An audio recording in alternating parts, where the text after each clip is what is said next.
Acara ini disponsori oleh Pamirsa ring tengahing penglalah COVID-19 nasional, raumangkin kauningin saya ninjap, ring tanggal 6 Juli warse kali-tali kali-likur. Ngenenin wilangan kasus harian mawawah, yening sayhang sarang rahina sedurung nyane, kantos kalih talian diri.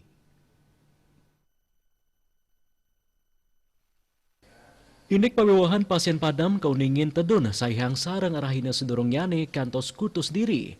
Raumangkin wilangan ipun ringsor 5 diri.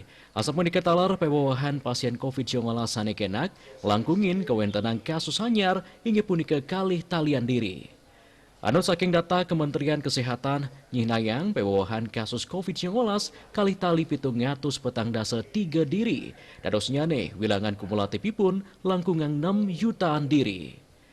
Pemekas sering rahina buda kauningin pasien kenak wenten kalih tali nanggu setiman diri.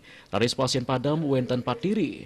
Asapun ikatalar indek pasien COVID-19 sane kantun kerawat wenten langkungan pelekutus tali sane suspek wenten langkungan 5 talian diri. Diah Dewi, Bali Pos Nguningayang.